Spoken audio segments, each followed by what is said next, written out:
Bonjour tout le monde, petite vidéo aujourd'hui sur une annonce, n'est-ce pas, Grenade Forever. Donc je suis avec Grenade Forever et Bonjour, bonjour à tous. bonjour à tous. Et donc on petite annonce, le départ de Annoncé, annoncé de attendu, ouais, enfin certains l'attendaient, mais bon, de celui que les Néerlandais ont appelé le le N'Golo Kanté néerlandais.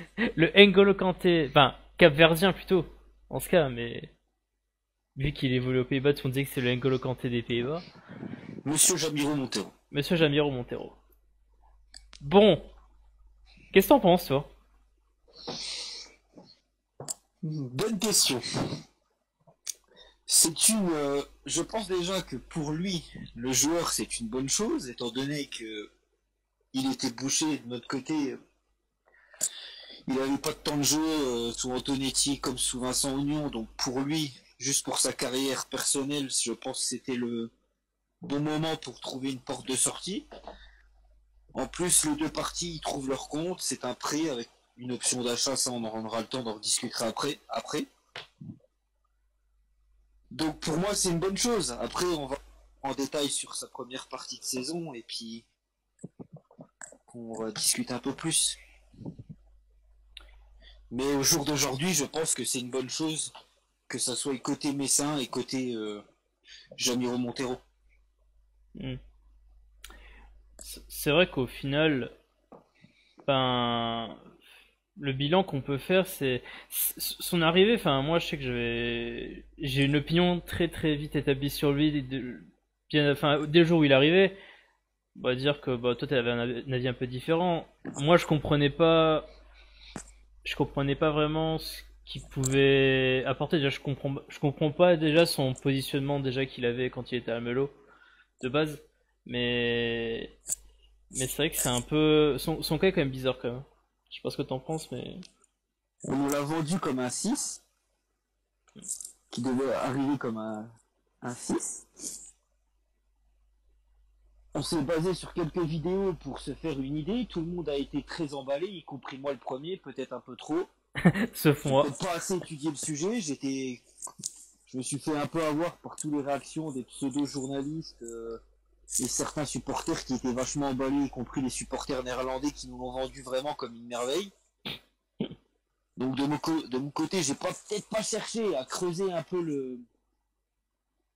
Donc je me suis dit, ah ben voilà, c'est un 6 qui arrive. Au moment là, on savait pas que Fofana allait jouer 6, ça c'est un autre débat. Donc pour moi, c'était une superbe arrivée, étant donné qu'on n'avait pas de milieu de cette qualité, étant donné que Maïga était aussi suspendu, on le savait, jusque mi-septembre. Donc voilà. Puis au final, on a vu que je sais pas s'il y a eu un, on saura pas vraiment le fond du problème, s'il y a eu un problème d'intégration de son côté, si c'est Frédéric Antonetti qui a pas voulu l'intégrer, ça on saura je pense jamais la vérité. Il y aura toujours une part de mystère, mais pour le peu effectivement qu'on l'a vu jouer, on a vu qu'au final c'était, on l'a mal utilisé quoi. Hmm. Bah, je sais pas, enfin, moi pour donner un peu mon avis, et toi tu le sais très bien parce que ça a souvent été un sujet de discussion, y compris dans les travées de Saint-Symphorien. Parce que j'ai eu tendance à beaucoup, pas me moquer, mais en fait, je sentais le truc venir dès le début, dès le premier jour, parce que enfin moi j'ai aussi pas mal regardé de vidéos de lui, et aussi dans le contexte dans lequel il évoluait quand il était à Almelo, et il y avait un truc qui était frappant, c'est tu dis mais putain mais ce 6 il perd quand même beaucoup de ballons dès qu'on le presse, il a du mal tout ça, et et tu vois qu'en fait, c'est dans le contexte de la Ligue, comment dire, de la Ligue 2, même d'un championnat en France, là où on est bien des fois pressé et jouer physiquement, bah tu te dis, putain, ça va pas aller quoi. Et malheureusement, ça s'est vérifié. Je dirais, c'est comme tu l'as dit, c'est à la fois dommage pour Metz et surtout pour le joueur, parce qu'au final, le joueur quitte un club de première division néerlandaise, qui d'ailleurs, pour la petite histoire actuellement, est très très bien. Je crois qu'ils sont dans le top 10 néerlandais, Almelo Mhm. actuellement, donc qui en Mhm. plus marche très très bien. Donc il quitte un club de première division néerlandaise où il faisait l'unanimité, où il était performant, même si c'est dans le contexte d'Almelo, il était quand même, voilà, ça allait. Et il arrive à Metz dans un club en Ligue 2 et il est pas On n'arrive titulaire, pas à s'imposer. où il n'arrive pas à s'imposer, où il est pas titulaire et où vraiment les choses vont pas bien pour lui. Donc clairement, c'est là où on se dit où est-ce qu'on a, qu'est-ce qui a merdé en fait, c'est quoi le, et comme tu dis, c'est peut-être Antonetti qui a pas voulu, qui a l'a mal intégré. Ça se trouve, on le sait peut-être pas, mais peut-être qu'Antonetti c'était pas un choix désiré au départ. Ça, je pense qu'on le saura. On aura du mal à le savoir, ça. C'est clair parce qu'au final, quand tu regardes tous les milieux de terrain que tu peux avoir dans ton équipe, Mais bien sûr. tu te dis que peut-être que c'était pas forcément Je pense euh, pas que c'était son choix à lui, c'était le choix de nos dirigeants adorés. Après, ça posait certainement, ça posait pas, je pense pas de problème à Antonetti, parce que je pense quand même qu'il a eu son mot à dire.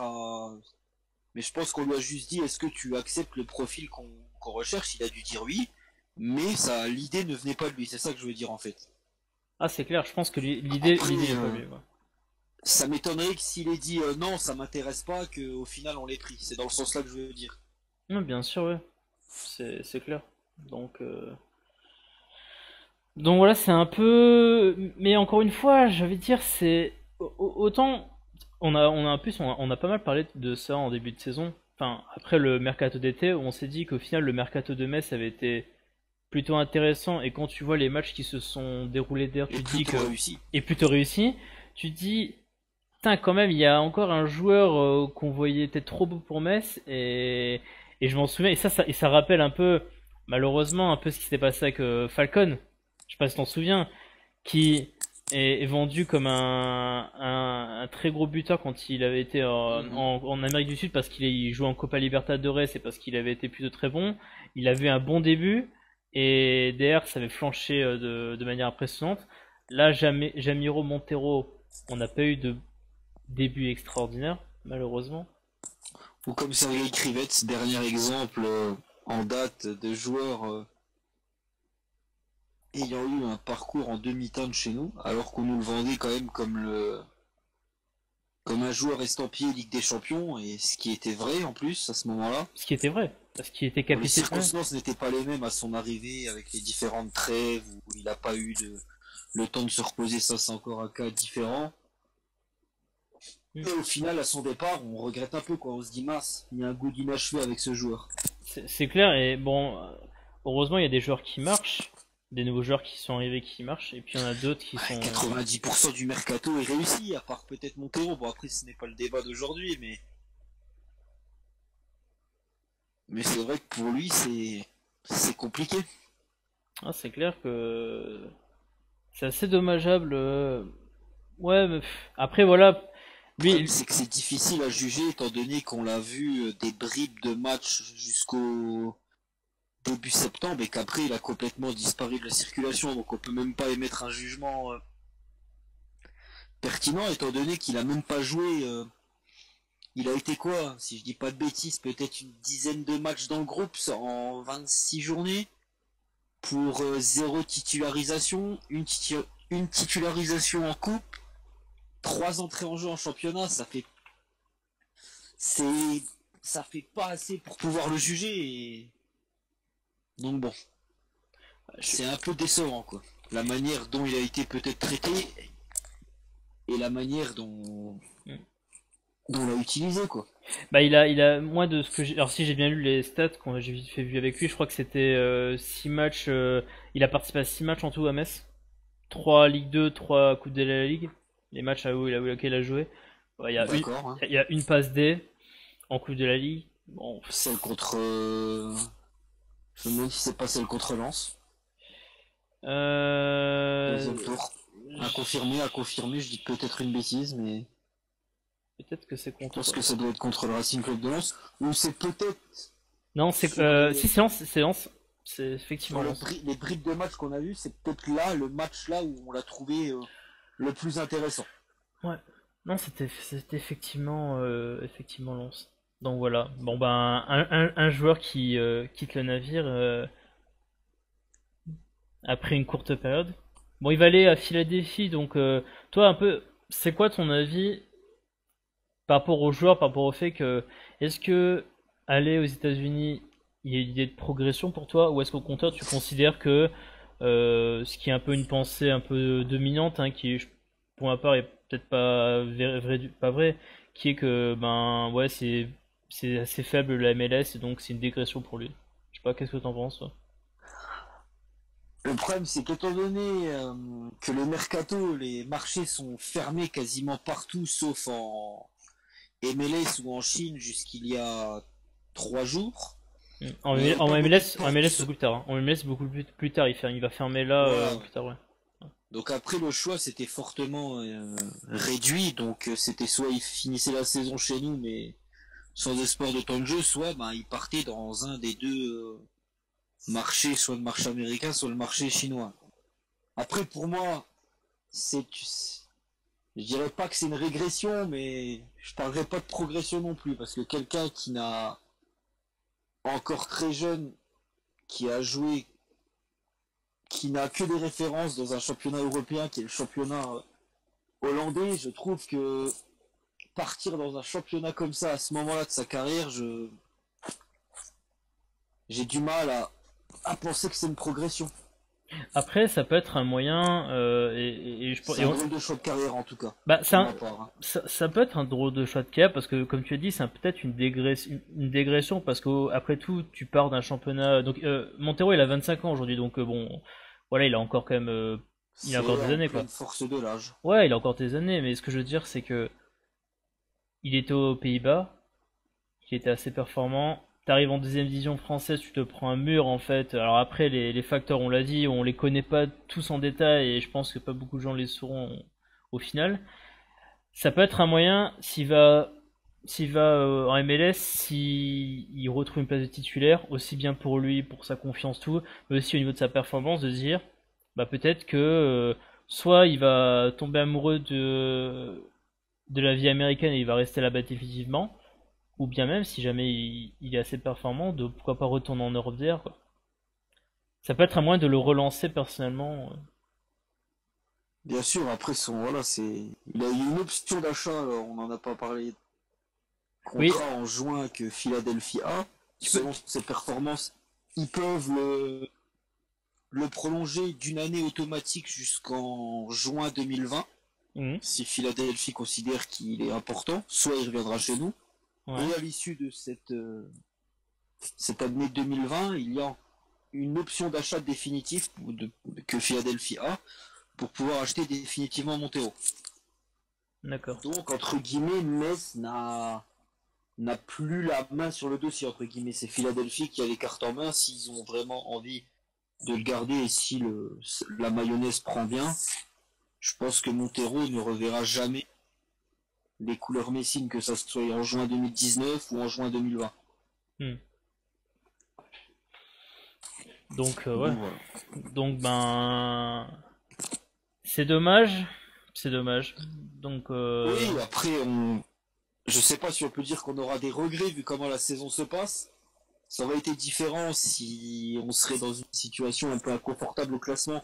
Là, je pense que les avis auraient été un petit peu plus divergents. ouais. Donc après, il est tombé, voilà. Il est peut-être tombé au mauvais moment. Voilà. Ouais, et Après, puis, il pouvait pas savoir que voilà, que Fofana ça allait autant marcher, que quand même, Gakpa, au final, voilà. allait aussi tirer son épingle du jeu au milieu de terrain. La Et dans concurrence. ce système, Ouais, la concurrence est tellement forte, et c'est puis ça. comme on joue dans un système avec 3 milieux seulement, je dirais même deux, parce qu'il y en a un qui est incontournable et indéboulonnable, donc pour les autres, ils se battent pour 2 places aux côtés de Coad, donc le choix est encore plus restreint. C'est Donc clair. c'était dur pour lui de s'exprimer, quoi. Je suis d'accord. Je suis d'accord avec toi. Bon, ben, je pense qu'on a fait le tour de la question. Note quand même aux dirigeants de Metz, faire attention au profil.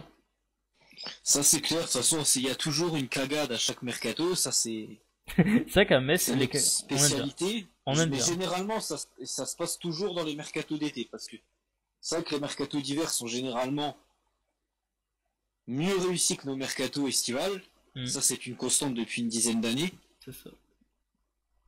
Donc, C'est clair, c'est clair.